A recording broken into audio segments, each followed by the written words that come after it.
This podcast contains adults using adult language. This is your only warning to turn back. Turn back now.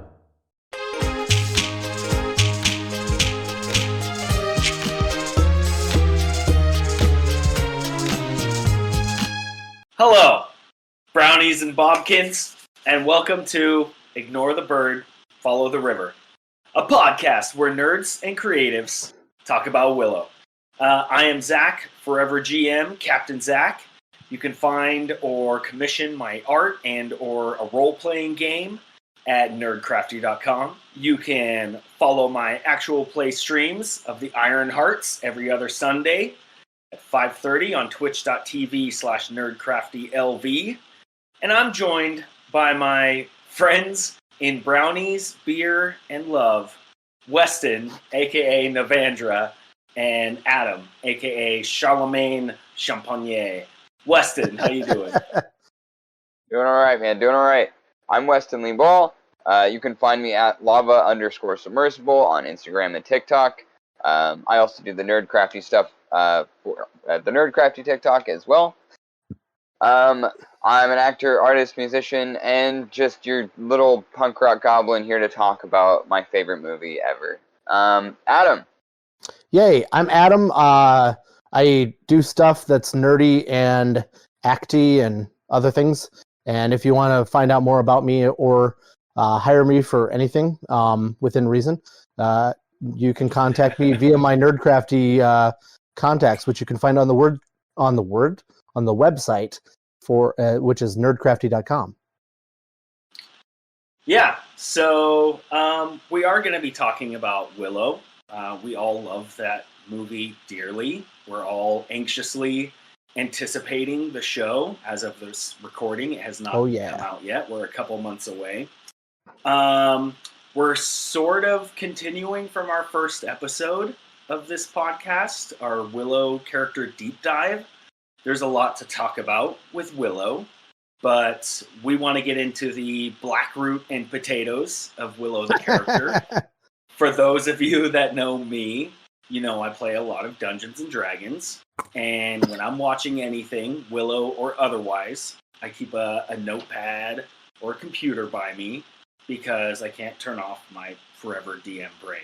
So I've got some advice and a character sheet that I made that we might go over a little bit later in this episode because, as I say, every time we do a character deep dive, it's the characters that really turn a viewer into a fan, like us fanboys here. And it's the characters that players in a Dungeons & Dragons or tabletop role-playing game show up for. So before we get into Willow, though, I know we've all of us here on Willow Watch have a lot on our mind and on our heart. So I'm going to throw it to the person that I would say Adam and I kind of try to get to that bar of investment in this movie. I'm going to give it to Weston. So, for everyone listening out there, I just want to start off by saying I'm not kidding when I say this is my favorite movie. Willow's one of those things that I started watching, in my earliest memories. Willow was my favorite movie. I don't know if I knew then all of the things that I feel about it now, or if I knew them subconsciously, or just pulled them in, but so much of this movie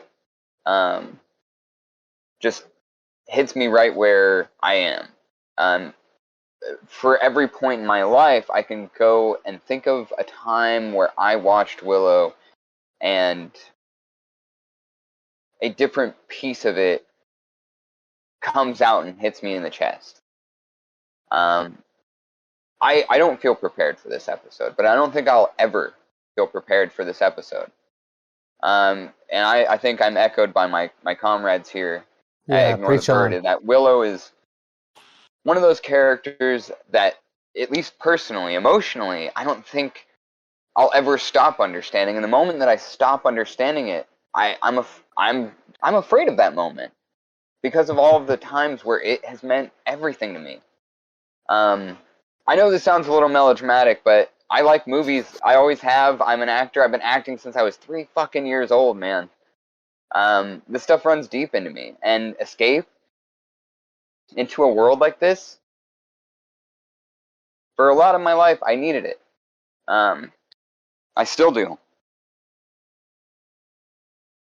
It was interesting sitting there preparing for this episode today, because the part that hit me the most was when Willow says goodbye to Kaya.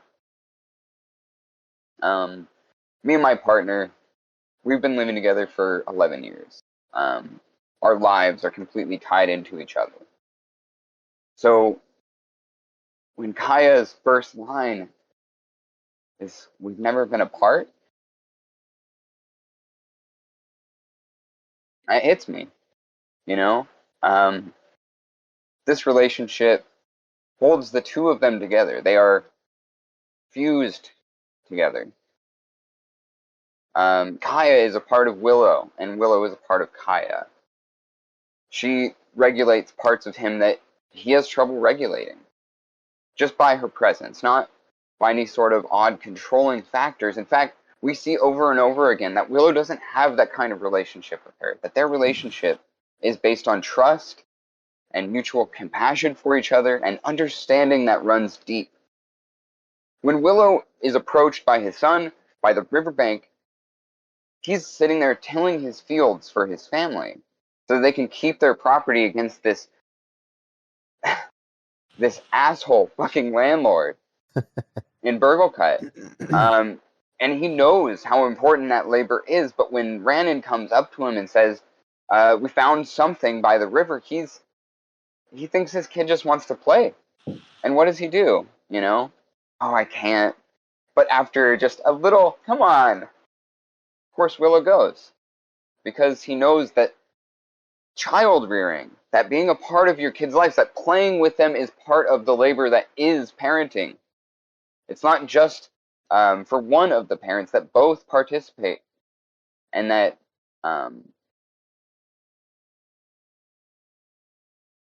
is incredibly important to those kids' lives. In fact, it's so important to Willow that those kids are happy and have good lives. It's the last thing he says to them before he leaves the village. Go play.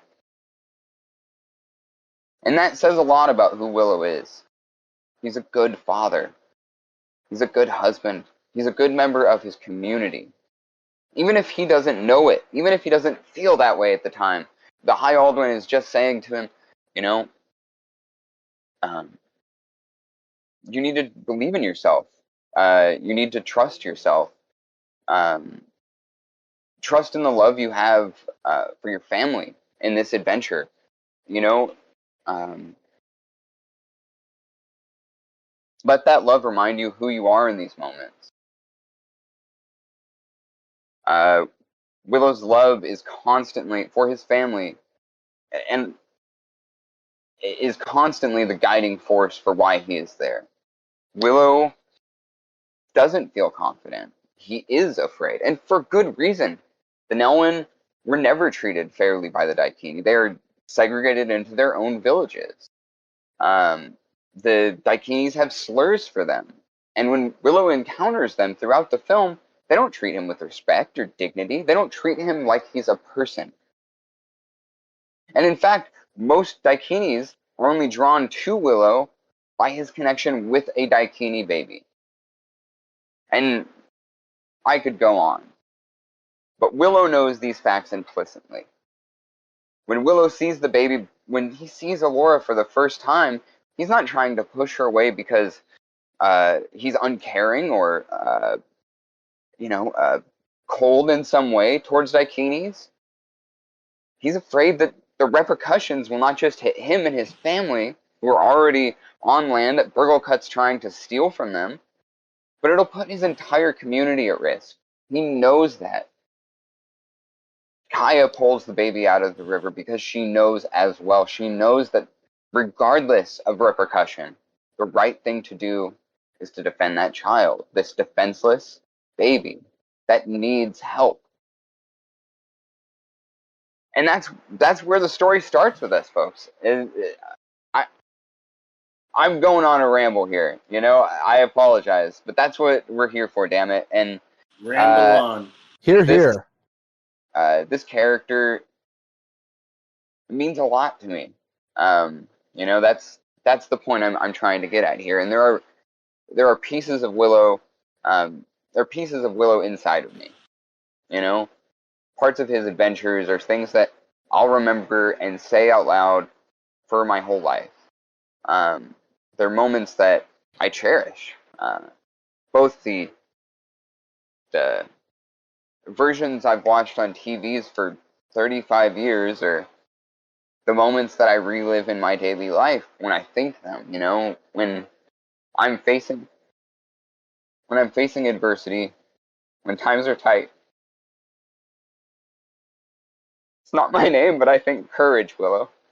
It's true. It sounds stupid, but it helps. I've been finding myself saying it a lot lately. I think part of that was why I'm having a hard time feeling like I was confident coming here tonight and bringing this story to you guys. Lacking in that courage a little bit these days. Adversity is all around. And, I don't know if I've had a harder time. And I think that's why I was having such a difficult time getting here, emotionally and physically and otherwise. Never feeling quite prepared for this.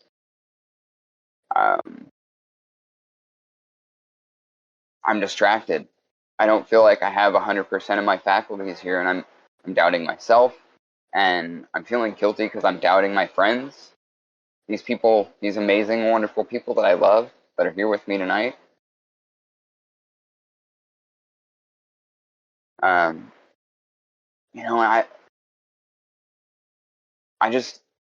think that there is so much important that is kind of lost in the translation or in the conversations or in the discourse about what these characters mean and what characters in general mean in fiction to us as a society in real life. That this isn't just a game, this isn't just entertainment, this is art. And these messages mean things. They're not just things that you analyze the aesthetics, you analyze the drama behind the scenes. Engage with the material, damn it. And that's what Willow, that's one of the things I love so much about this world and about Willow, because the entire Nelwyn society is not some it's not like what we live in. These are people that help each other. When Willow's farm is under threat of being foreclosed on by Burglecut, everybody in his village comes together and gives him seeds or helps him gather them in the woods.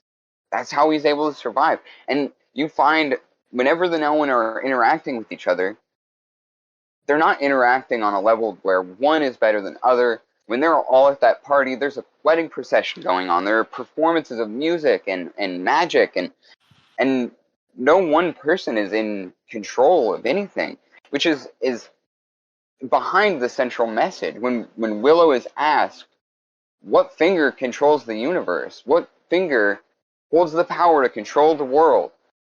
It's not in his fucking hand. And when the High Aldwin tells Willow, it's, sure, it was in your hand. But he's just trying to give Willow the confidence boost that he needed to get through the journey that he was about to undertake. It was going to be dangerous. It was going to be scary. There was going to be untold amounts of adversity and potential for him to not come back alive.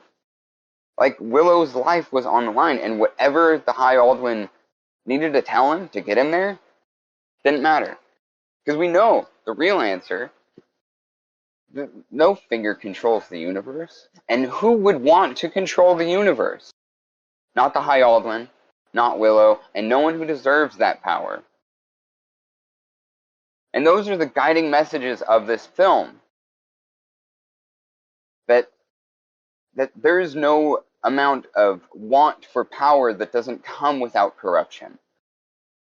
Willow doesn't seek power, he's seeking to do the right thing. And yes, to save his family, absolutely. But there is many points where he could have saved his family and called it a day.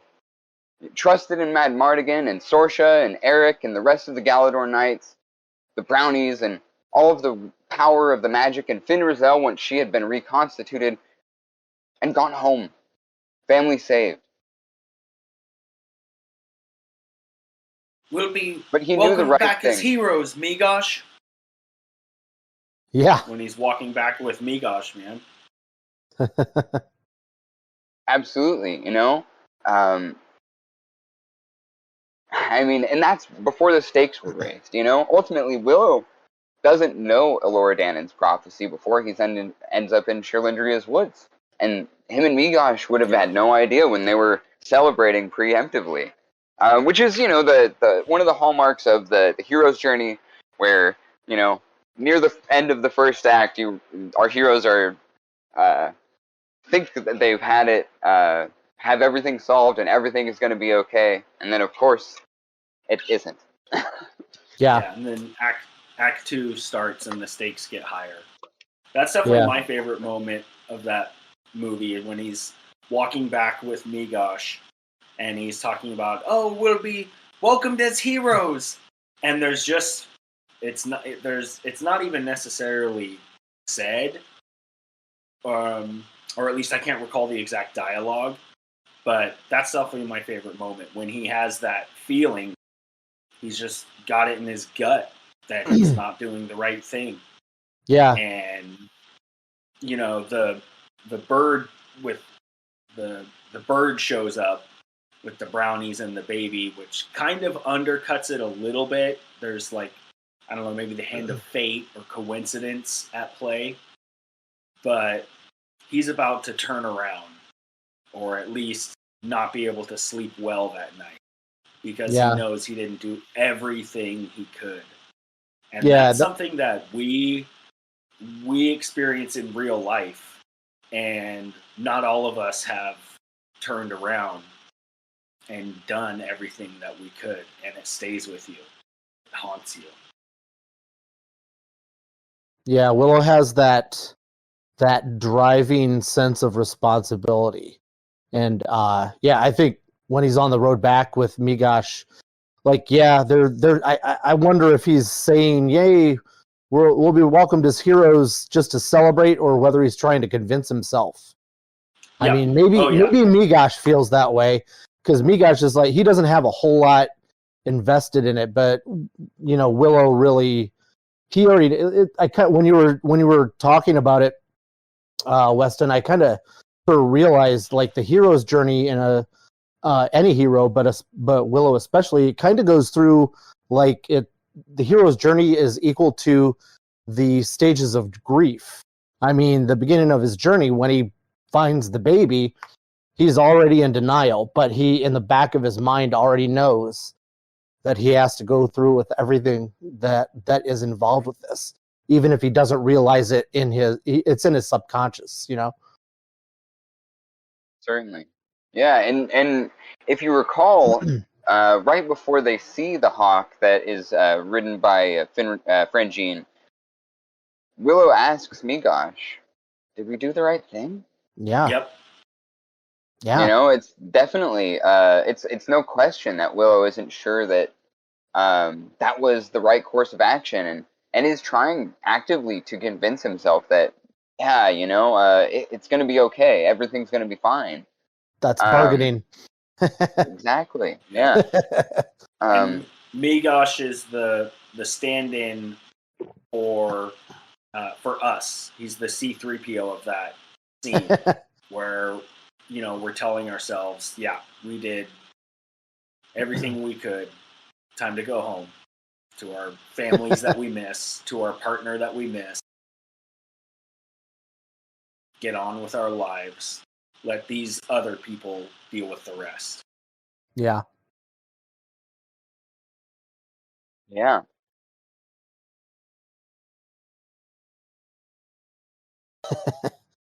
That's definitely my favorite moment.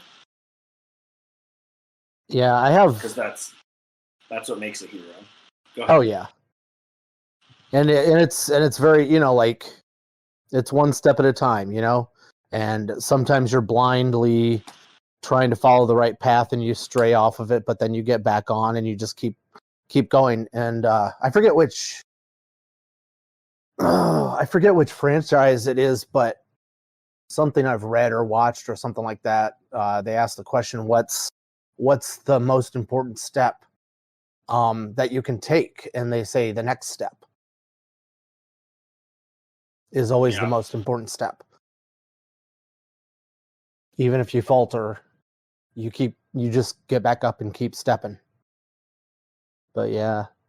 So one of my, like, I was rewatching it, and you know, trying to sort of study / figure out, okay, what are my emotional connections with Willow? Because, like, watching the movie, like, I couldn't put my finger on just one aspect of it. There's just, like, the whole thing altogether that I've always loved about it. And I was watching a reaction for the new trailer for the series, and this guy, he was like started bawling, and he's like, God damn it, James Horner does that to me every goddamn time. And I was like, hey, that's me, you know. It's a lot of it is the music cues, just the music cues, and it's not, it just sort of triggered that in me. I was like, oh yeah, it's the music cues, because music for a lot of different things is not just music, but it's a feeling. And I mean, me personally, I know a lot of other people do too. Maybe everybody doesn't do this, but we associate specific music with specific parts of our life.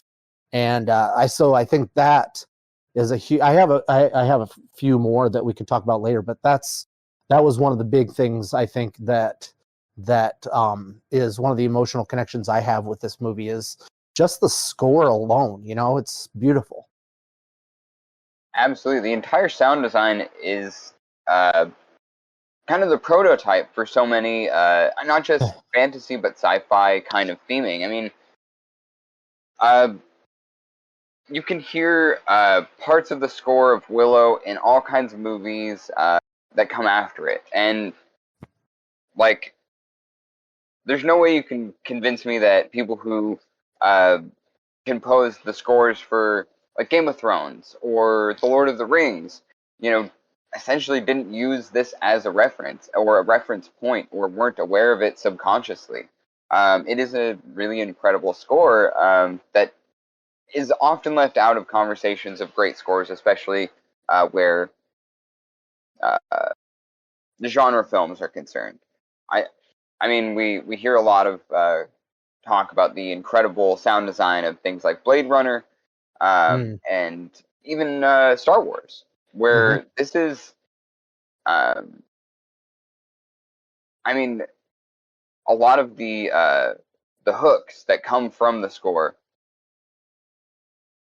are just really beautiful pieces of music. Ultimately, I mean, I've been listening to a lot of them, making TikToks and using the music contained in the movie for those TikToks, and it's very, very relaxing. Especially like the Laura Dannon music, the very breathy kind of like upper register stuff. I eat that stuff up. It sounds like fairies making music. It's evocative of the genre, and of, like, even in some cases, like, the instrumentation that would be used in the world that Willow exists in. I mean, especially within the Nelwyn village, you have this whole, like, party banger being played essentially by as depicted by the musicians within the community, and that's one of my favorite pieces in the whole movie. And it's part, like, American bluegrass, and it's part, like, European folk music, especially like reminds me of a lot of British folk music, Celtic folk music. The instrumentation is Yep. fiddles and I think there's like an accordion in there and stuff like that. Yep. It's pretty wild instrumentation, but it is exactly the kind of music that you would imagine the Nelwyn's playing.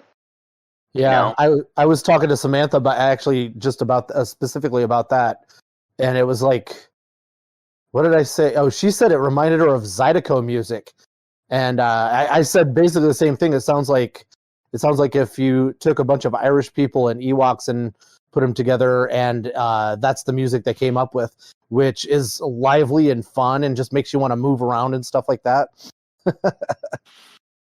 Feel it. Yup. Yep. Oh, yep. And actually, I think it is interesting, like thinking of scores from that period, because of how prolific, especially within like under the Lucasfilm slash like Emblem Entertainment like banners, how prolific both Horner and John Williams were, and how basically if one wasn't available, they were using the other. Yep, totally. Yeah, it's pretty interesting considering how similar their writing styles are. It does make a lot of sense that they would essentially kind of see it that way. I wouldn't say that it's an obvious like 1-to-1, one composes like the other, but like if you really dig on classical music, you can hear influences that kind of come from the same places in both of their compositions. Oh yeah. Lots of Wagner, lots of Saint-Saëns, things like that. Those classic kind of Holtz. I think the planets are like a big influence on a lot of that music by both of those writers. I always hear Wagner in John Williams scores, though. Like it's just like one of those like, maybe write your own music, John. Just like you hear Ludwig van Beethoven in anything that Stanley Kubrick's done. Whatever composer he uses. Yeah. Literally and influentially. Right. Well, actually, using that as a kind of launching board, let's talk about the sequel series a little bit, because I'm noticing like they're definitely not changing much of the score, but I don't know if James Horner is actually attached to the project yet. Whoever it is obviously, if it's not James Horner, is throwing a lot of really obvious nods, if not like just reorchestrations of his pieces for the original film. That's definitely one thing I picked up on between the teaser trailer and the official first trailer that came out, is they completely redid the music at the end. The teaser trailer, I think, was closer to the original, to the movie music. Yeah. And the latest trailer that came out, they put like some violins in the background. Like they definitely tried to like kind of modernize it and like amplify it, make it a little bit more like modern sounding, but it still has the original hook that's driving it. And I liked the modernization. I liked the addition of the violins. Yeah. And even in even in the teaser trailer, like they were already modifying it a little bit. Just know, like there was some minor key stuff going on that really gave it a little bit of discord and a little bit of uneasiness, and then it brought it back at the end to the regular key and everything. It was pretty interesting. I liked it a lot. Yeah. It reminds me a little bit of what they did with Mandalorian score, where they don't necessarily use any Star Wars music, but there are obvious nods throughout to John Williams' original score. Oh yeah. It's a really, really beautiful score because of it. It's a reinterpretation of that music through new instruments and all kinds of different like obvious changes in music production, especially for scoring film and TV, since since the original Star Wars, essentially, where I find a lot of the similar theming and things like that in the new, in like the mainline Star Wars movies. The Mandalorian finds this real bravery in kind of approaching that music from a completely separate angle and giving you a completely different picture while still keeping it very Star Warsy. And yeah, it's one of my favorite like modern scores, like that and the new Dune, or like things that I will actually listen to like outside of watching the things. Yeah. Yeah, I was very impressed by that, and it seems like that's something they might be doing a little bit with Willow. The second trailer definitely has so much of kind of like the original score there, but reimagined, reinterpreted. And the world is going to be reimagined, reinterpreted. That's the beautiful thing about it. I mean, I haven't gotten any confirmation on this, but I'm pretty sure we're getting elves. I think I've seen some pointy ears in the trailer, which I love, especially having just built Novandra. Yeah. I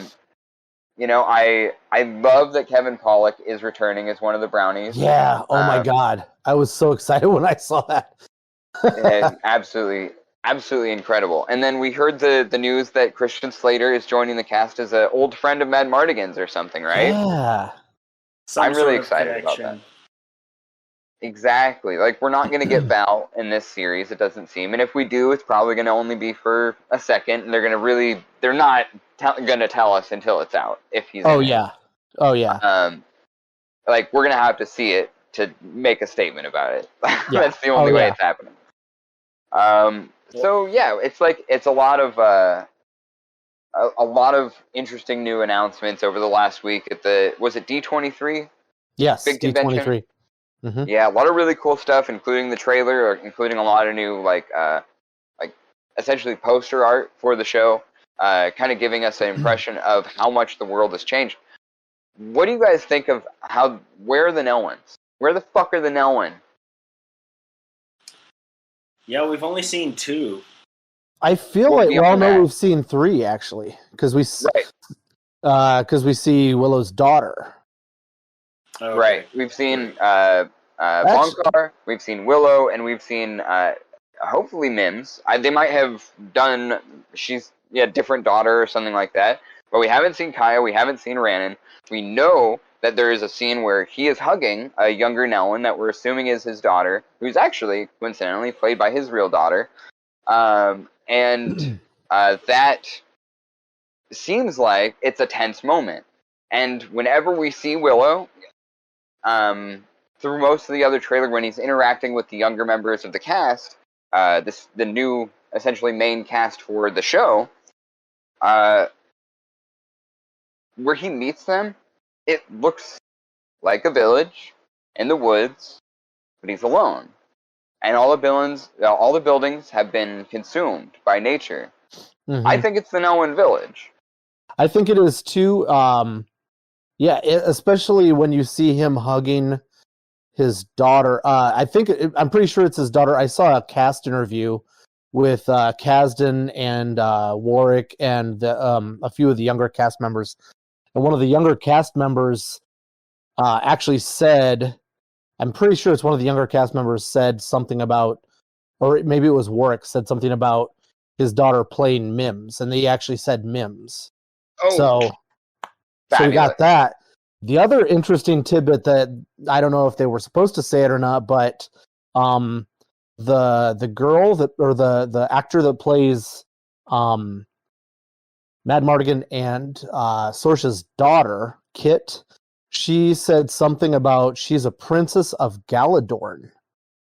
So maybe they're not in Tirazline. Maybe they're in Galadorn.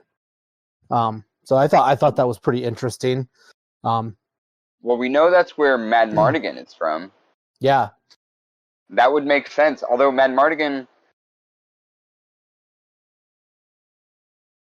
his parents weren't royals. They were, but they were nobles. Right. If I'm not mistaken. Yeah.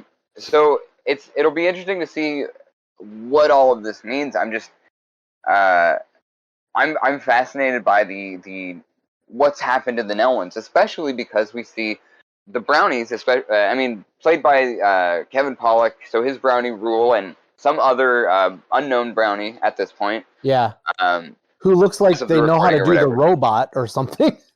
Well, what's cool is they're living above ground. I think I've talked about this in previous episodes, but they're above ground, which means that the brownies, for whatever has happened in the meantime, have a different social standing than they ever would have had during the course of the original film. Brownies maybe just rule, but I think it stands to at least hypothetical that maybe all of the brownies across Motherworld have a little bit better social standing. Yeah. But if Sorsha's been in charge essentially since the end of the film, Sorsha and Mad Mardigan, how could they have let anything happen to the Nelwyn? Yeah.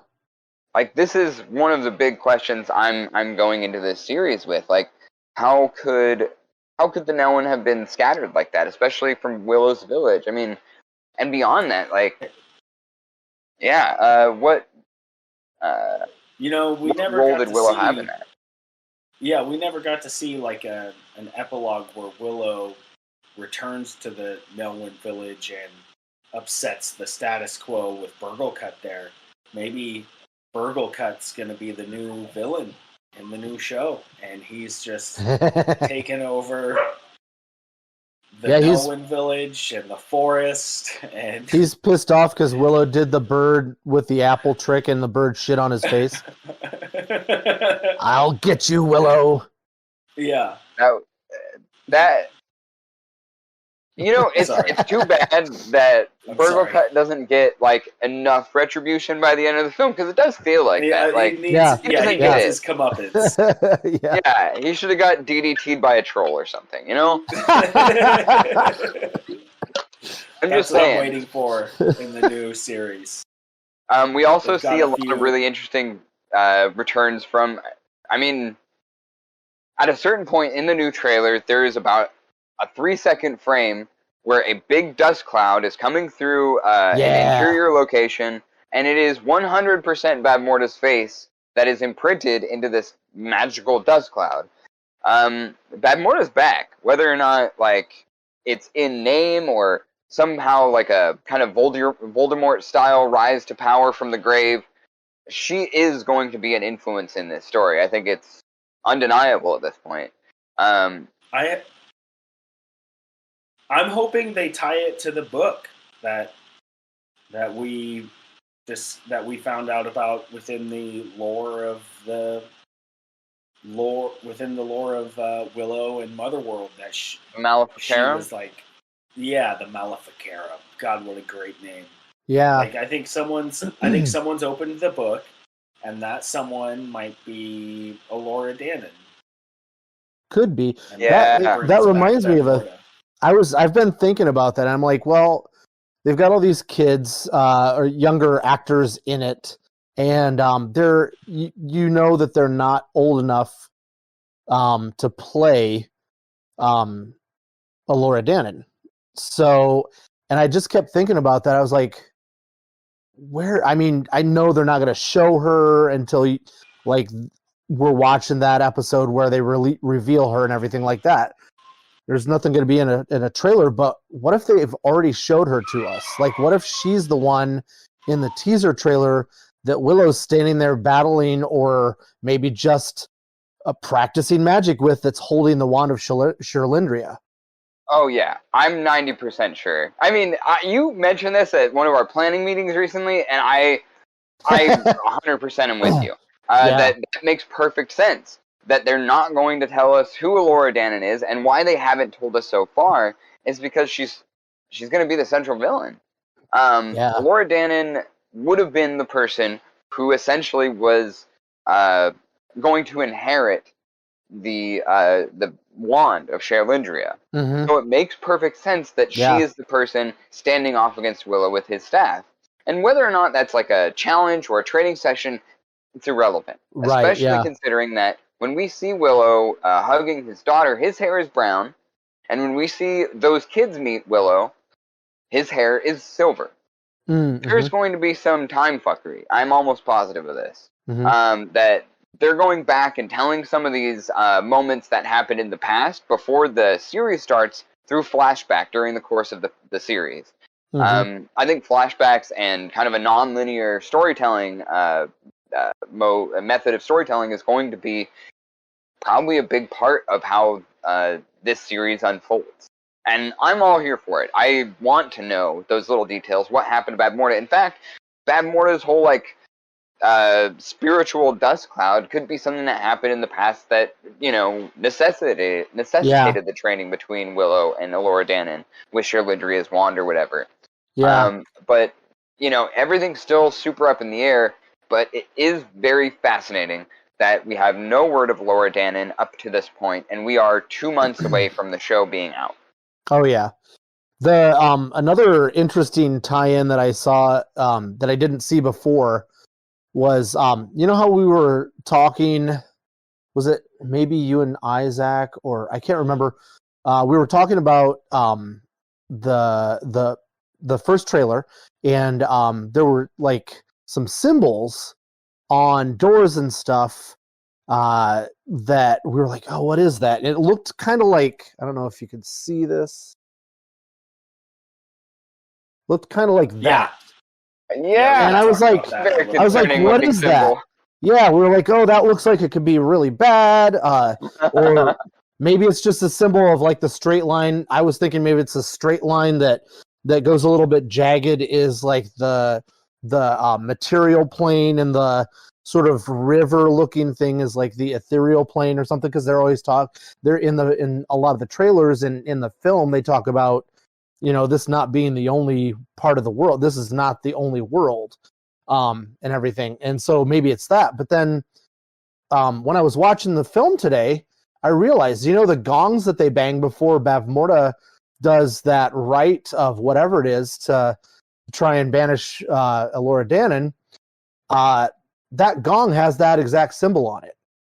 So it's either in the Castle of Nockmaar, or it's got more ancient sort of origins. So it's the exact same symbol.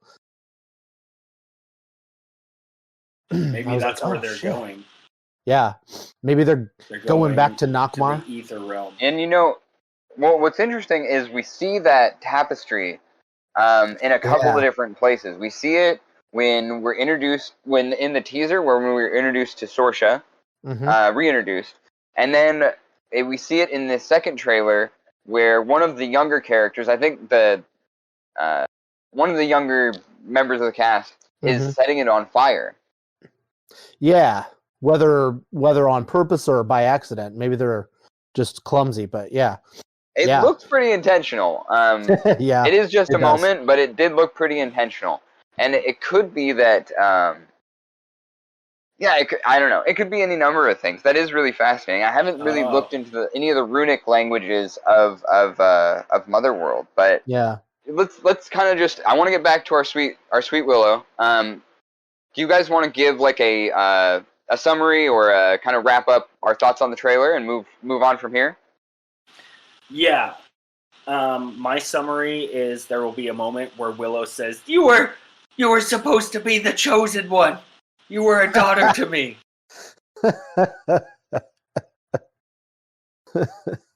Right, because it is a little Anakin and Ben, right?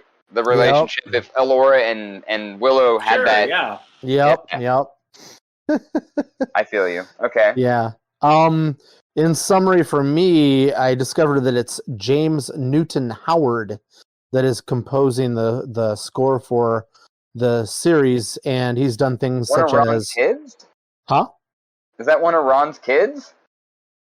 I don't know, but he's done things like The Hunger Games, King Kong, Maleficent, The Sixth Sense, and Signs. Black King Kong? I don't know. Is it the Lord of the Rings King Kong or the? Yeah. Oh, I assume. Peter Jackson, probably. Yeah. Okay, that's awesome. I'm guessing. I don't know for sure. But yeah, It'd be like 2003 or something, I think, that came yeah, out. somewhere around there. Sorry, you were about to get into your wrap up for Oh no, that was trailer. it. That was it. Oh, you just wanted to let us know who was composing. I just wanted to Thank you. that little last tidbit for there, and yeah. Well, I guess my wrap up is that I'm just super excited to see Willow again. And anything at all, I would take dog shit with Willow drawn on it. At this point, I've been waiting 35 years for this shit. But what I'm really excited about is it doesn't look like they dropped the ball on it. It looks like Willow's character is more or less going to remain intact. It doesn't look like, from the trailers that we've seen, there is going to be some radical divergence from the Willow that we know and love. It doesn't look like there's going to be some.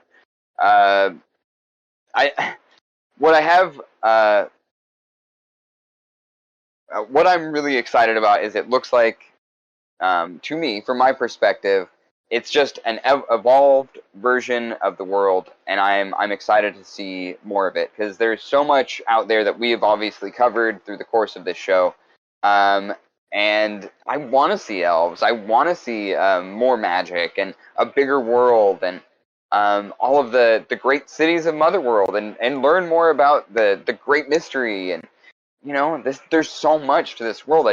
I wanted to explore it for so long, and now we're finally getting to do that. What I've noticed is an unfortunate trend kind of towards tribalism. And I think we're going to get into this more in another episode.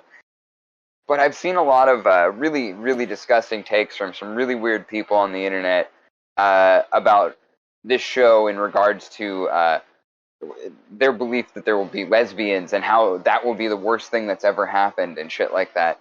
And I just gotta say, fuck these dorks. This show has always been fucking gay. Willow and Madmartigan co-parent a baby together. There's no way that you can convince me that you can have a right-wing perspective and like Willow and not be an absolute fucking dork. An absolute moron. There's just no way. This movie is about our sweet proletarian, a farmer, a father, someone who doesn't follow conservative patriarchal values, someone who is from a marginalized community. So I'm sorry, fascists, get the fuck out. The burgle cuts. Yeah, no burgle cuts allowed. I would 100,000% rock a shirt that on it. Absolutely. Yeah. No burgle cuts. And that is something that I think that I want to talk more about. It's just that Willow, not that I want to get into all the social controversies. That's not as fun. I want to talk about why Willow is so important a story and so important a character, because this is a character that doesn't come from a part of society that is broadly accepted. We've covered that a little bit already. But I don't know if y'all are aware, but the only way that the Nelwyn were really able to do outside trade with the Daikini was through fairly recent copper mines. When Willow is threatened with the mines by burgle cuts, that's what he's talking about. And these mines were incredibly exploitative and unlike most things within their culture because it had to do with the Daikinis. Their first interactions essentially with currency. You don't see exchange of money in the Nelwyn village. People don't do that there.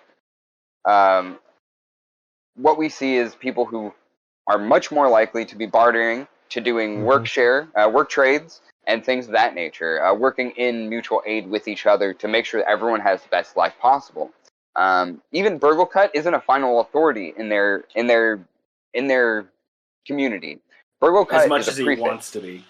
Exactly. The only real authority is the High Aldwin, and the High Aldwin only uses his essential authority in a spiritually in a spiritual way. That is to say, in an ethical and moral perspective. The High Aldwin isn't there to break up every dispute, but if Burglecut were really trying to get the community to throw Willow out, Willow and his family, with in one of their councils, there's no way the High Alderman ultimately would let that happen. I don't believe. Knowing what we know about these characters in the movie and all that. But Burglecut would be pushing his luck to get something like that done in the Nelwyn village, especially considering that everyone does have their own communal role that they live into. Vonkar is a soldier. Willow is a farmer, you know? And of course, any number of people are musicians or tradesmen of many kinds. Mhm. So when Willow walks into the outside world and is essentially met immediately with a bunch of people unlike him that don't necessarily respect him, have any kindness to show him most of the time, Willow does this thing that I think we all have experienced at one point, either from our own selves or from the outside coming in, where you'll attack first before someone else has the chance to attack, so that you seem like less of a target, less of an easy mark. I have always been the shortest person, the smallest person in every class I was ever in as a kid, and I am 35 and still the shortest, littlest person I know of my age. Maybe not the shortest and littlest, but definitely I am a smaller person. And I have one of those types of personalities, or at least developed one at a fairly young age, to attack first before anyone else had the ability to do it to me. I was bullied a lot, and I stopped getting bullied at one point. Make your own decisions on why that happened. But yeah, Willow does a similar thing, and I recognize it in him like I recognized it in me. Where when it comes to Madmartigan, when it comes to Sorsha, when it comes to anyone, he doesn't trust them with Allura. His duty is to Allura. And whether or not they're right or wrong, they have no business telling Willow what to do. Willow is in charge, and he's going to make that very clear to anyone he comes in contact with. Especially once he realizes the stakes are so high. This isn't just a bar fight. The world is at stake. The entire potential for life on this planet is in the balance. The first time he stands up to Burglecut. Oh, absolutely. I mean, even in his first encounter with Burglecut, he's not exactly an easy person to push over. Willow is argumentative, and he's not willing to just let Burglecut steamroll him. And, you know, in a way, Burglecut prepared him for the adversity he might face, you know? But even despite all of the cruelty that he endures, the insults, the slurs, everything that Willow goes through, he is still able to see past that and befriend people like Madmartigan, like Sorsha, who's literally the daughter of the most evil person on the planet. You know, I mean, Willow may seem closed off, but he's got a big goddamn heart. Oh yeah, and it's obvious from the get-go the way that he interacts with Kaya, and how Kaya allows him to gives him the permission that he ultimately needs to put that armor away.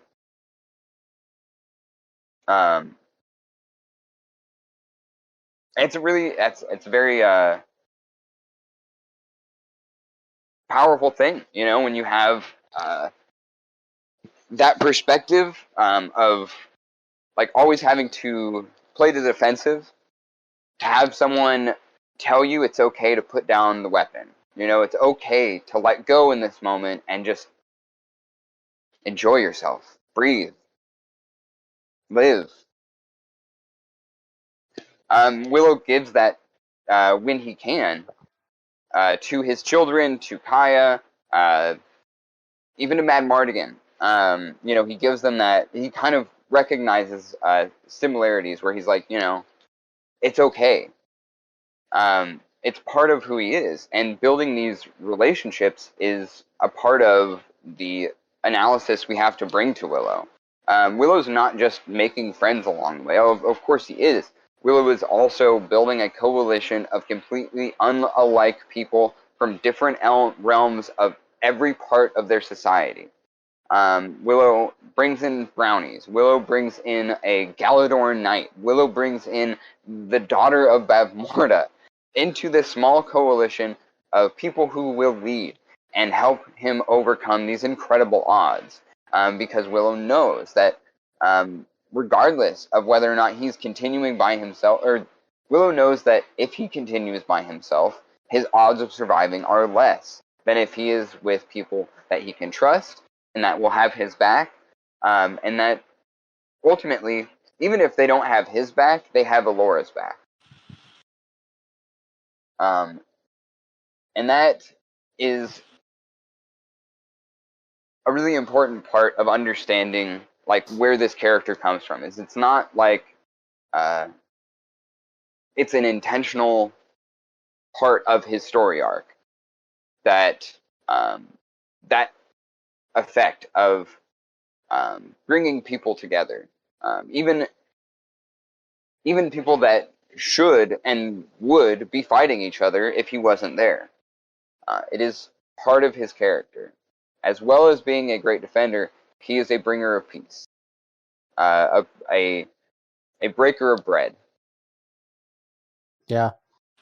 In some ways, he believes in everyone except himself.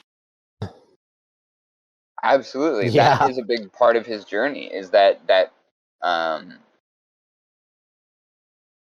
understanding his intuition and trusting his intuition, letting his heart do his thinking for him at times.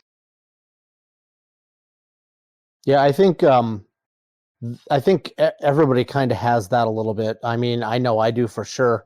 That might be another one of the big connections that I have with it is, self-doubt, things like that, and learning to work through that and learning to still do what you know is right while doubting yourself and to kind of come into your own,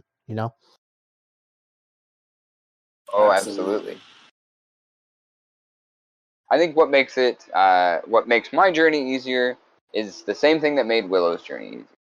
Is the people you make, the friendships, the relationships you make along this journey, I mean, Willow needs to find Mad Mardigan. There's a need that Willow has to be fulfilled by having someone close by him who maybe isn't necessarily his carbon copy, someone who can counter him kind of in a different way than Kaya would. Compliment him. Exactly. Yeah. Yeah. And in that we find Mad Mardigan, someone whose personality is very different than Willow's, but his what they sense in common is the desire to fit in, the desire to do the right thing and live good lives doing things for other people. Of course, they come at it from very different perspectives, where Mad Mardigan has long ago given up those aspirations for a cynical, nihilistic perspective of the world. One where he was looking out for only himself until he meets Willow and Elora Danan. And Willow, of course, having these feelings in his heart, but experiencing the fear of knowing that he's at odds with most of the world. The person he is, the community he comes from, he doesn't fit in a literal physical way. And in a similar way to finding Fin Raziel, Willow, of course, was directly sent to find Fin Raziel, and that's part of a story hook, of course, that he's fulfilling there. But Fin Raziel is a teacher to Willow. Willow needs to learn from Fin Raziel, not just magic to turn her back, but magic for magic's sake. Willow is passionate in his desire to become a great sorcerer. It's part of his earliest motivations in the film, before even Elora Danan becomes the primary driver of the story and of this growth that he's undertaking. His desire to be a sorcerer. Oh, somebody help me! This little man is pointing an acorn at me. Oh, Oh no! oh no! Yeah, one could argue that at that point, Mad Mardigan quite literally and emotionally needed Willow more than Willow needed Mad Mardigan. I mean, literally needed him to get him out of the cage. But he was at that rock bottom in his emotional life. That if Willow hadn't come along, he never would have gotten back to where he was emotionally. True. You know, I've read up a little bit on the Crossroads, and a lot of activity does take place there.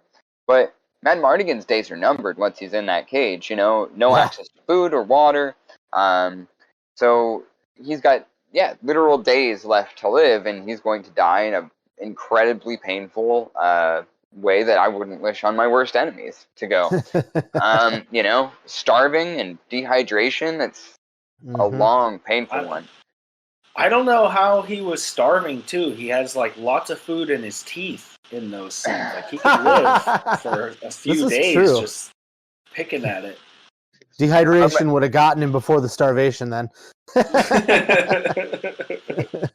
I mean, and we can tell Mad Mardigan's certainly happy to see this group of Nellans coming up.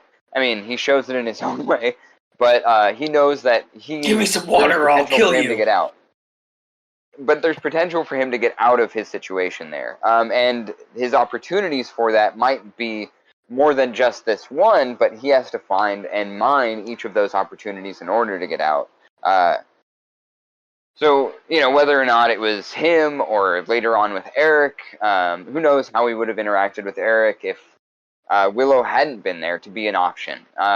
You know, there's even like markets and festivals that happen on the Crossroads, but Mad Mardigan wouldn't have been sure if any of those people would let him out either.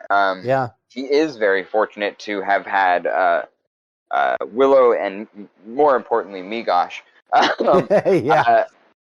there in that moment to get free. But yeah, it's still not fully on board. You know, he needs a little extra plot. A baked-in plot convenience convincing, which comes in the form of Willow running back into him in the tavern after everything's been, after Elora Danan's been given back to him, after he gets Cheryl Andrea's wand and all that. And of course, it's a rocky start, but I think a lot of the story beats after we meet Mad Mardigan serve more of the ensemble of Willow's adventuring party that's continually growing, and by the time he finds Fin Raziel is essentially just about fully formed.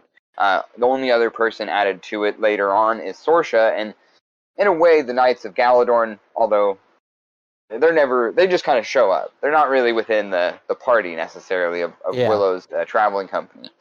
But once we get past these moments, we start seeing that it works more like a unit rather than it does a set of individual characters. Willow and Mad Mardigan eventually come into a sort of understanding of one another. Mad Mardigan devotes himself to service to the Nelwyn, which in this context is to say the entire world, as this one Nelwyn is seeking to do the one thing no one else is brave enough or had the understanding of the stakes wherewithal enough to know. This is what they were doing. But Mad Mardigan learns it fairly quickly. Whether or not he believes these prophecies, he knows they exist fairly early into their friendship. And the more that he hangs around Willow, the more that not only does he trust Willow in his instincts, that this is the right path, this is the right thing to do, he also grows to know and believe in Alora and her role in changing the world for the better. Something that someone like Mad Mardigan, who's been kicked aside by society, would also feel. Mad Mardigan, as we've said in previous podcasts, is like outcast from the only society that he really knew. And Willow is essentially giving him the option to rejoin without any judgment, without any trials of his honor or anything like that. He simply requires decency, respect, understanding. Yeah. Yeah. Don't feed a baby blackroot. Yeah. Yeah. Basic I've raised things. 2 children. You can't feed a baby blackroot.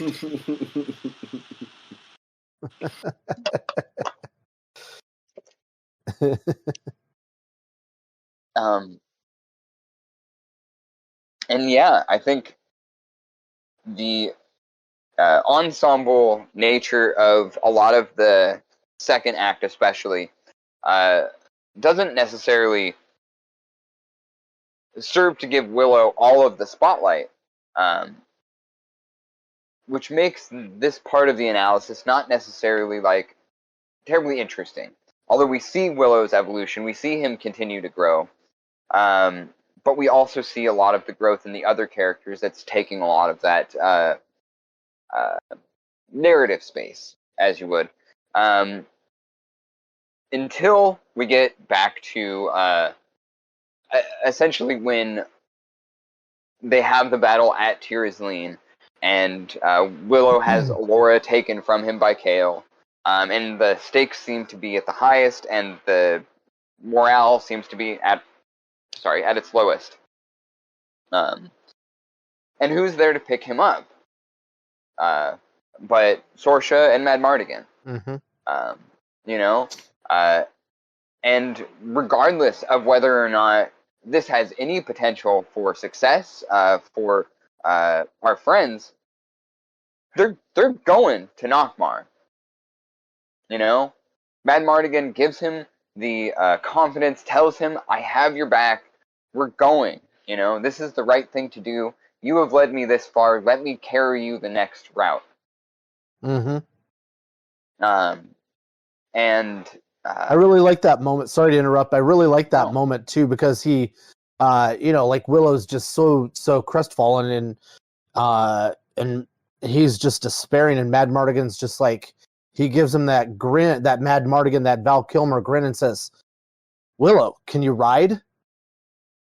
And then they're like, "All right, we're in it for the long haul. Let's go storm the castle," And it's such a it's not many lines. It's just a short line and just a tiny bit of acting, but it says so many things all at once. Everything about how far they've come as characters and as companions. That one line holds a ton of weight. I mean, and imagine where Willow is at in that moment. He's failed. His entire perspective, he's failed not only Alora, he's failed his wife, he's failed his kids. Everyone is going to die. It is the end of the world. And he's reminded by his close friend, none of that matters. It's not over. And we will die before we let this just happen. Yeah. It is. Well, and I think for Willow, those failures certainly amount to something, but it's failing himself. That's what defeats him. Like, he's his own worst enemy. And, I certainly can identify with that. Like, letting down Kaya and Finn Rizal and all of these people that put faith in him hurts. But it's him, like, with this idea that he's a great sorcerer. This, wish, this goal, this dream that he had once he kind of gives up on that dream, that's the real failure. He's his own worst critic. So Yeah. To see that, and that's how it is too. It's right before the end. It's right when things are at their most dire. It's that reinvestment that you have to make in yourself when you, because there's something kind of, we like trick ourselves. We're like, oh, I got this. Like, I'm never going to have adversity or trouble again. I beat it this time. I don't have to worry about it. Yep. I learned my lesson. There's no other lessons to learn. I'm good. I'm golden. It's just not. And then the floor drops out from under you. Yeah, exactly. Yeah. That's and when you need your brownies and your Bobkins. Yes. Go ahead, Adam. I've felt that so many times before. And the funny thing is it, like when, people say like a car wreck or whatever, like I don't always see it happening, but when I do see it happening, I'd say it's 50-50 when I actually see it start to happen and I can do something about it. But the other 50% of the time, like, it's like, oh shit, it's already started to happen. There's nothing I can do.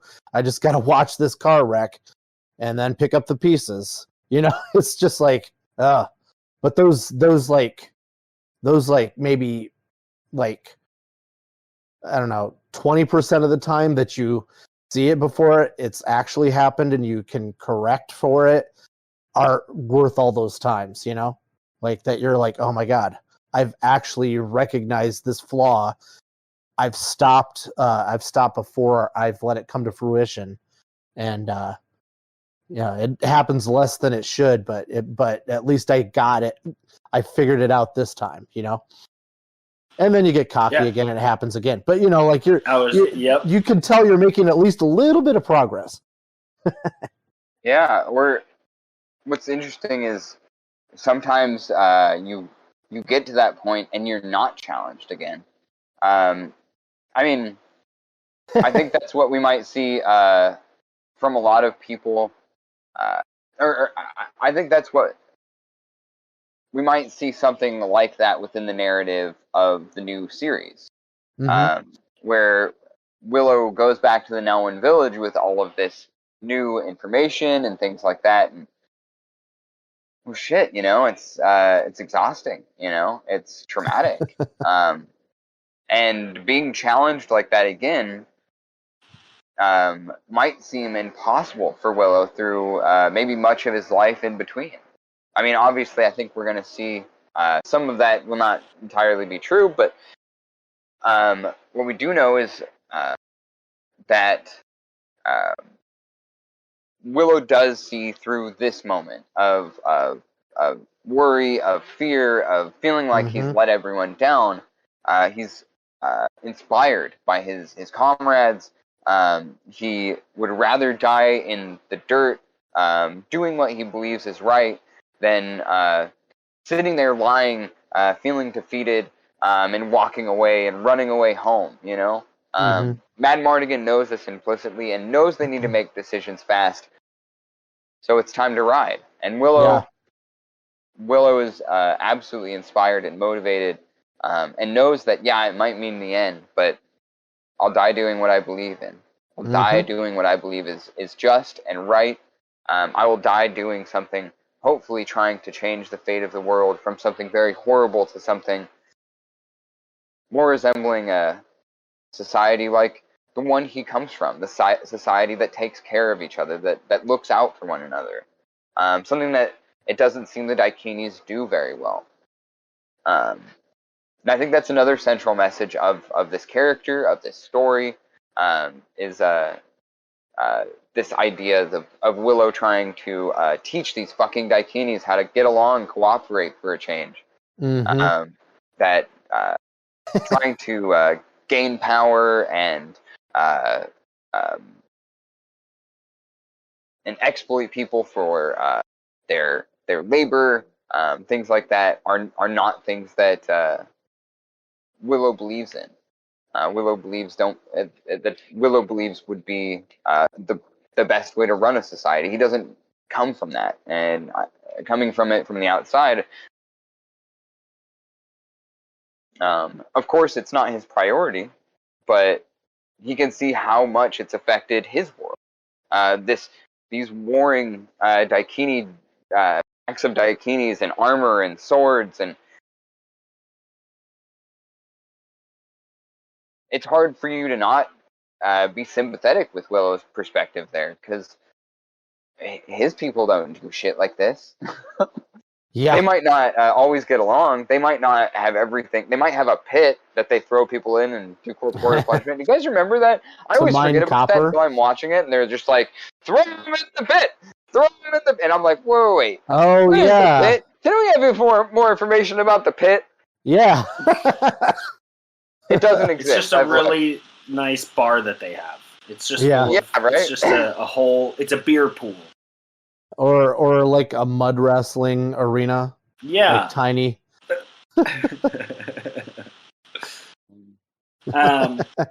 I think another great message of it, and Willow is, he wants to be this great sorcerer, and he uses magic that can turn someone to stone, but his best spell is the pig in the blanket. Yeah. Like he knew the best. He was already a great sorcerer. He already had the best spell with him. And it was just having the confidence to deploy against Bev Morda. So I think that's a really, obviously there's a message here, folks. Even thick-headed me can get that one. Yeah. I mean, there's a lot of really... in that final climax, there's a lot of really poignant moments for Willow. Choosing to go and continue forward and see this mission through, like we mentioned earlier, and heading up into Bavmorda's tower, even though, he ultimately didn't necessarily need to. Finrazel had her wand. She was fully formed as a human again, and believed she had the power to take down Bavmorda or die trying. And with the assistance of Sorsha, they posed a fairly serious threat to Bavmorda, or so they thought. And ultimately, it's to everyone's benefit that Willow did come with them, and that Willow was able to pull something, literally out of his hat in a way, to save the day. After the literal magic that Finrazel was capable of wielding, essentially isn't enough to stop Bavmorda. There's so much leading up to Willow and Finrazel standing there with everyone turned into pigs the night before, clutching Kaya's lock of hair and thinking, "Courage, Willow." There's so much leading into that, going from where we are having Mad Mardigan pick him up and ride off to Nockmar together. It all happens fairly quickly in this quick series of beats where all of the soldiers are turned to pigs, and Willow has to quickly learn this final spell that Finrazel has been trying to teach him for days now, to change her back into human form. And even during the casting of that spell, there is adversity. Willow having to face his own fear of this otherworldly ability that is emanating and causing him physical pain to make it happen. I think that's a fascinating element of the magic within Willow, is that whenever Willow uses magic in that movie, it's painful for him. It hurts him. And power part of comes that, at a cost. Yeah. Exactly. The power to control the world is your blood. Exactly. This idea that kind of guides the film's philosophy is like, that's why I say, the power to control the world isn't in anyone in this, and the High Alduin would know that, because no one who has the ability to control the world should be given the ability to control the world. Yeah. No one who has the desire, rather. And Willow, knowing that that pain exists as a warning against um, greater power, knowing that that pain isn't something that he wants to feel, is a way for him to limit the kind of magic that he would do. And we can see this kind of in the High Alduin, reading the bones and things like that, not necessarily using magic, although it's fairly clear he's a very powerful sorcerer or wizard. But he knows to be judicious with it. He knows to be careful how he uses it. Whereas Bavmorda is searching for that ability to control the world. And look at how much pain it doesn't just cause her, it causes their entire world. You know, the funny thing about all of it is that, and you see it in other stories, not just fantasy or sci-fi, but in other stories too, like really all this power, all this like magical prowess and everything like that, even the power of the armies of Galadorn that are, you know, in front of Nockmaar, and the powers of the armies of Nockmaar, everything that is there, it's all just a distraction. Like even Bavmorda's power, they use it to her detriment. Everything is a distraction to the thing that actually counts, that actually does the deed. Is she spills the blood, and then Willow surprises her. That's all he does. He doesn't do magic. He just surprises her, and that split second that she's surprised, that spell takes hold, and she's screwed herself. You know. So it's the same thing like Lord of the Rings. You know, everything leading up to that War of the Ring is just a distraction, including the war, including everything else to get Sauron looking elsewhere. Well, and even Frodo can't do it by himself. He falls down, Sam picks him up, and then he's not the one that actually does it. Gollum's greed bites the finger off, finds the ring, loses his footing, and he falls into Mount Doom, you know? So like it's all just it's interesting, like if everybody in the world would take a look at that and just see, you know, these may be fantasy fictional stories, but like there's a real moral to them, you know? Like the power can only carry you so far, and sometimes when you get too wrapped up in your own power, it's a distraction to the things that really count. And by the time you realize what really counts, it's probably too late for you. You know? Yeah, I think that the message is, as long as good people are not giving up, it doesn't mean you're gonna get to be the 20th level paladin and smite a bitch. It just means you're gonna be there, and just by being there, evil is going to destroy itself.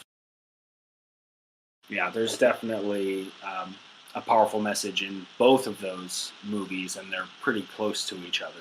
Yeah. And it's usually the unassuming, the quiet, the reluctant, the smaller, literally physically smaller person that is able to tip that last domino, you know, or put the last straw on the camel's back.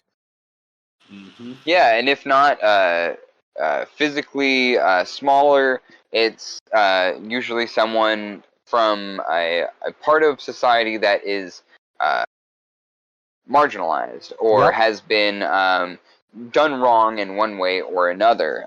Not just by one individual, but often by a wing of society that hurts a great many people, often with no repercussion. Yeah. And this is part of why storytelling, even fantasy and science fiction and things that explore our imaginations, understanding that there is a real life inspiration for a lot of these things is a imperative for us to really dig into why these pieces of media, why these stories are told. It's endlessly fascinating for me to watch this movie over and over again, especially considering how popular the Star Wars franchise has become. Because if we're thinking about, like, I think a lot of positive criticism has come into Star Wars for its fairly openly anti-fascist messaging. We've heard no shortage of podcasts talking about Star Wars and fascism and all that stuff, but I think that's one of my favorite critical narratives following the material. And when you look at Willow, you can see that a lot of that same theming is right there in it as well. And not only is it there, it's actually much stronger. It's actually much smarter. The way that Bab Morda works and the way that her control over Motherworld works is much different than the Empire and Darth Vader, especially within Just a New Hope. If we, compare them one to one like that. Mm-hmm. The idea that the fascinating thing about where I think often about where Lucas must have been at this point in his life, because he's obviously brushing up on a lot of spirituality and spiritual and even folklore kind of folktale morals, and these kinds of stories, these moralistic tales and things of that nature, and mining them for, I mean, you could say he was mining them for story, but as we were just saying, story is nothing without its social context and how it affects the real world and where it comes from the creators of these stories. And when we think about Lucas from this period, it's fascinating because it's he's creating all of these on the tail end of some of his even more radical work, like THX 1138, Yep. and even American Graffiti, which has a lot to say about the idea of traditionalism in the United States, and especially in smaller towns. This idea that of getting out and trying to do bigger and better things, trying to find love and solve conflict without incredible strife in other people. I think I don't know. It's a very interesting perspective, and I know that Lucas is one of those people who doesn't necessarily like to talk about that kind of thing. But it is apparent from where he's coming from that not only was he looking into the spiritual element of things, but I think Lucas was probably reading a fair amount of political philosophy as well. And this, I think, is even more evident in the prequel movies. Yeah. But in a much drier, less fun way, where this is, because it's set in a fantasy, it's even more easy to do a narrative around the corruption of power within a feudal system, which under capitalism seems even more of a one-to-one comparison than most people would consider it. In our modern context, we think we live so much better than feudal serfs and things like that. When the reality is this is not much different. If you think of lords and ladies and dukes and duchesses in a modern context, we're talking about millionaires and multi-billionaires and things like that. We're talking about the people in society who have been given an undue amount of power and wealth and overreach beyond their own means. And this is something, a kind of power that we deal with within the narrative of Willow. Of course, Bab Morda is corrupt. but the people within proximity to Bab Morda are inherently corrupt as well. There's within the within the backstory of all of these characters, we know that Bab Morda only infiltrated Bab Morda was able to infiltrate the court and usurp power there essentially through manipulation and magic. This thirst for power, this desire for power, is obviously a corrupting force in her, but in the same way in Kale, and in some ways even in Sorsha. And it isn't until Sorsha is able to see past her conditioning that she learned from her childhood, her parent, and is immersed in this, and understands this person that is Willow as coming from a very different perspective, that she can start seeing her way outside of it. We've talked about these in previous episodes, but it is only because of the character we're talking about today that those characters, in many cases, as any character in this film, was able to have the growth that they were able to have within the narrative, is because of Willow, and because of his influence, because of the impact he had on their lives. And it's all ultimately for the better. Madmartigan wants to be of service to people who are in need. Sorsha wants to end the tyranny, the genocidal war, and programs that her mother has put in place, and the slavery in Motherworld.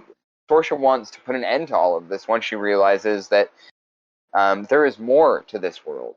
There is so much more than the pain, the constant pain and suffering that she has experienced throughout her life, and making other people feel that pain so that she doesn't have to for a brief moment. This psychology, social dynamics, political philosophy, all kind of rolling into this narrative within these characters, encircling this Nelwyn, this collectivist proletarian from a small town who just wants his family to have good lives. And Wants until everyone to have good lives. Yeah, and until, like, you know, who was relatively happy and content until these two worlds collided, but the Nelwyn village, like, they were happy, they were content. Once the bigger world collided with their world, that was when this strife happened. So yeah, you could take a page out of the Nelwyn's books, definitely. Yeah. And you know, I guess I think we've talked about the symbology of Willow being this kind of like symbol of a proletarian movement that builds across that coalition builds across his own belief system. And I think Zach at one point pointed out the fact that, well, you know, after the movie's over, it's not like they're done with the feudal system. Sorsha and Madmartigan take over as king and queen. And I think it's an astute observation, and one that, until Zach stated out loud, I kind of was glossing over. And I think that it was something that I really wanted to see in the sequel series trailers, was some indication of the changing of the social order. I think what we do see is exactly that, and I think that's going to interfere or interact with our news story pretty heavily. You know, it could even be the main reason that the Nelwyns were separated, that some wanted to join greater society and try a different way of living than they had known. That could have caused some kind of conflict, yeah. Yeah. I think we do know that Sorsha is still in power at that point, you know. It looks like Sorsha and Madmartigan reign up until even when we're introduced to when we'll be getting into the narrative of this sequel series story. So I'm going to be watching that pretty closely to see, what's changed in Mother World since. And we've talked a little bit about it with the brownies and the Nelwyn and obviously the elves appearing. We're gonna have a lot of big changes in this world. What that means for our hero is to be seen. Yes. You had mentioned earlier a little bit about, like, we were all, I guess, talking about how the fact that, it wasn't just one person. Willow needed Mad Mardigan. The whole self-doubt thing and everything, and that's the need to, have those friends that can pick you up when you're down and all that. And I thought it was kind of interesting in the new trailer, the full-length trailer. I don't know if it's the very last line of the trailer, but it's pretty close. And the evil guys, whoever they are, be they henchmen or actual big bads, they're like, "How are you going to defeat us?" And he goes, "The same way I did the last time, with my friends." Yeah. Fuck yeah. Yeah. That was probably Goddamn my favorite right. moment of the trailer. It makes me so happy that we are getting a bigger ensemble, essentially, a younger ensemble. Because we're, of course, going to meet up with a lot of our old friends, but we're also going to make new ones. And this idea of is in line with the idea of evolving as a person. As an individual, you grow, and as you grow, your beliefs change, the things you enjoy change. And along with that, often comes changes in friendships, making new ones, and unfortunately, sometimes losing someone, some older friendships. But the idea that even if you lose a lot of those friends that you've made along the way, the changing in how those relationships are, in the phasing of these from friendship to acquaintanceships to I don't know that guy, or even I don't like that guy. That's a part of human social dynamics, and understanding that that is a part of learning and growth and life and evolution of the self, and understanding yourself and others, knowing what you need, knowing what your boundaries are, knowing what is healthy for you. I think that symbolic kind of change of these people, this adventuring party that Willow will be traveling with, is kind of in line with that same kind of symbology, especially that it is a diverse group of younger people. Yeah. I think that it represents that same kind of evolution of Willow as a character, and Willow as a narrative, kind of in hand, and that's something that's inspiring to me. It's something that I'm really glad that they made in making this sequel series. That things will never always stay the same, and it's not healthy to try and to keep everything the same for the rest of your life. That's a sign of stagnation, and can be can lead to depression. Yeah. So I forget who said it. There's an old adage that you're never staying the same. You're either getting worse or getting better. You're either moving backward or moving forward. Right. If you try to stay the same, you're probably moving backwards. Yeah. So yeah, I'm excited to see. It's like that old phrase. One of my favorite old phrases. It was a part of like a nursery rhyme or something that I heard all the time. But make new friends, keep the old. One is silver and the other is gold. Those. There's many childhood debates on which was the silver and which was the gold, the new friend or the old friend. But it's a rhetorical device. It's a red herring, is what it is. Those kids were arguing in bad faith. But no, it's irrelevant, is what it is. Every one of those friendships is valuable. Every friendship I've ever had has taught me something about myself, a greater understanding of that person, of course, a greater understanding of the world around me. The more friends you make, the more people you meet, the more people you introduce yourself to and learn a little bit about, is beneficial to your growth, to their growth, to us as a society.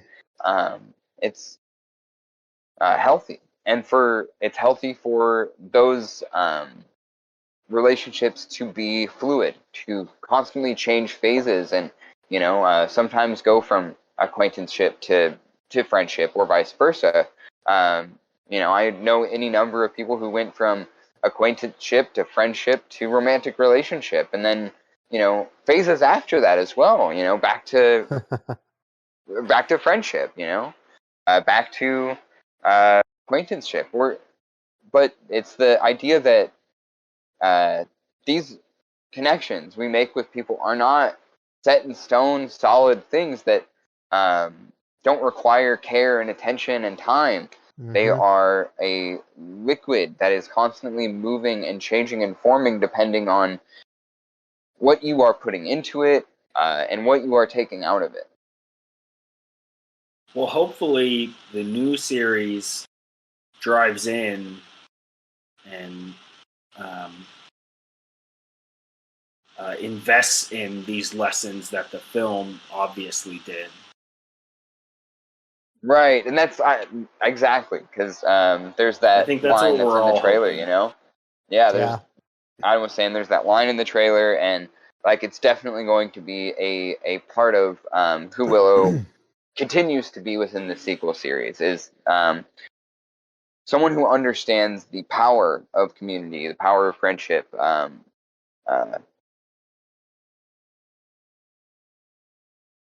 Pardon me. And yes, that is exactly the kind of thing I want to keep seeing out of this sequel series. Doubling down on a lot of the important theming. Yeah, maybe Willow will have a red wedding, but it'll just be roses. Happy. Yeah, I some of the Grimdark like fantasy and sci-fi and stuff like that, I love a lot of it, but I think some of it is weird, to say the least. But I'm glad to know that this isn't going to be a show that decides to take out the entire cast in one of the finales. Gives me a peace of mind. I know that it's going to kind of have a fairly broad audience. It doesn't look like it's necessarily for children exclusively, although it doesn't seem like it couldn't be for them. But it definitely has plenty of elements that people who watched the original movie who are around 35, maybe older, around that age range though, would like there's going to be stuff for us as well. So I'm excited for a whole new world of Willow fans, and I hope that I hope that we're if I'm being totally honest, I hope we're building community with what we're doing here. Yeah. I hope that if you're a Willow fan and you're listening to what we're doing, you know that we're your buds now. We care about you. You're Can part you of ride? the. Yeah. Exactly. It's not a big fandom, I mean, I could probably hit up everybody who makes content about it in a day if I wanted to. If they had their emails on their YouTube page, you know who I'm talking about. You're watching this video. I see you. I see you. Yep. We're not even going to say it. We're not going to say it. You know how to get a hold of us. Hit us up. But Yeah, that's what we're doing. We want to build community. We want this to be a place where a lot of these new fans that hopefully will come into this franchise will feel comfortable being and talking about this show and talking about these characters and telling us how much they mean to them. And, you know, yeah, I mean, if you listen to us babble about this shit for 2 hours, you give a shit. You know, you care a lot about this world and these characters. And it means a lot to us because we do too. Yeah. It's been a saving grace in all of our lives. So. Yeah, you can email your answer to the question, can you ride, to ignorethebird@nerdcrafty.com. Yeah, and remember, the power is in your finger. So please give us your finger. In the spirit of emailing us. Yes. Click.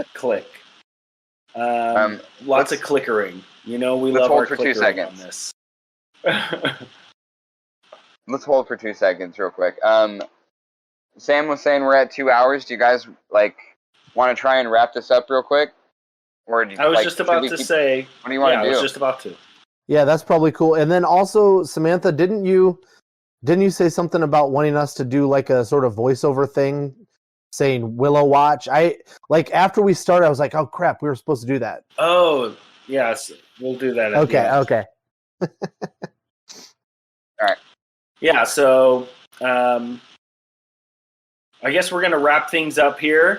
If you want to check out the character sheet that I made for a seasoned version of Willow, it is on the Ignore the Bird Nerdcrafty webpage, nerdcrafty.com, and then follow the tabs for the Ignore the Bird, Follow the River podcast. And we've got tons of stuff up there already, but I made a level 15 Willow. He's got a 1-level dip in Rogue with a plan to take a second dip at a higher level, but I wanted to get some of those 7th level wizard spells, so I didn't take that 2nd level of Rogue yet. He's got a cool spell list that's kind of particular to him. Things like turn flesh to stone. He obviously is practiced in the transmutation school of magic, so you can check that out there. We've also got a Hero Forge token from Adam that you can see. And Weston, did you do any artwork for this one? Sorry to put you on the spot.